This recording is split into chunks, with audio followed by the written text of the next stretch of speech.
रिलायंस की एजीएम तो आपने देखी होगी। वैसे आप बहुत ज़्यादा उत्साहित नहीं दिखते हैं कभी भी, जब भी मैं रिलायंस पर चर्चा आपसे करता हूँ। लेकिन अब जियो प्लेटफॉर्म्स का आईपीओ आने वाला है, उसकी तैयारी हो गई है और तिलकेश जोशी पूछ रहे हैं आपसे कि इसमें निवेश किया जाए क्या? देखिए रिलायंस में रिलायंस एजीएम के बाद आई थिंक इन्होंने बोला तो था आईपीओ का टाइमलाइन के आसपास बोला लाने का, थोड़ा बहुत आगे पीछे हुआ होगा। अभी रिलायंस में इन्वेस्ट किया जाए क्या, मुझे ये लेवल पे बहुत कॉन्फिडेंस नहीं आ रहा है फॉर सम रीज़न। और मैं तो खैर इन्वेस्टमेंट कैटेगरी में इसमें नहीं जाता हूँ बिकॉज उतना डिटेल समझने में समय लगता है।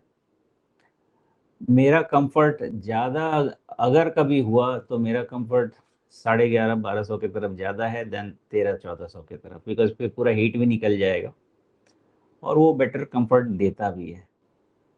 और एक दिन हमने रिट्रेसमेंट पे भी काम किया था इसका, तो 38% 1150 की तरफ होता भी था और वो प्ले हो गया।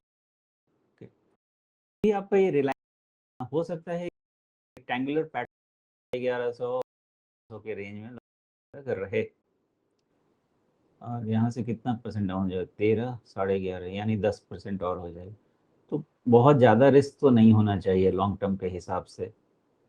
बाकी अपनी अपनी इच्छा। जी, तो फिर इसका मतलब ज़्यादा रिस्क भी नहीं है, लेकिन आप बहुत ज़्यादा उत्साहित भी नहीं हैं। 1150 तक रहता ना तो फिर थोड़ा एक्साइटमेंट बढ़ सकता था। यहाँ पे वैसा कुछ नहीं है, लेकिन किया ना, इसमें भी आप देखेंगे पहले भी हो चुका है कि 200 ईएमए के नीचे जाके थोड़े समय तक यहाँ से रिवर्सल ले लेता है। तो ये भी चांस जी, है कि यहाँ से रिवर्सल ले, तो पॉसिबल है। और अगर रिवर्सल लिया तो कोई ज़रूरी नहीं है कि फिर आप 50 डी में देखें, हो सकता है कि आपका पूरा 1500 के तरफ वाला रेंज में भी बढ़े। तो यहाँ पे बहुत क्लैरिटी नहीं है, तो रिलायंस में आपको फिर फंडामेंटल साइड जाके समझना पड़ेगा, और उसमें कंफर्ट 1150 की तरफ ज़्यादा है देन 1350-1400।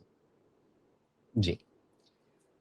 अगला सवाल लेते हैं ब्लू डार्ट के बारे में, और ये सवाल पूछा है राजेश जी ने। ब्लू डार्ट की खरीदारी है 4200 पे।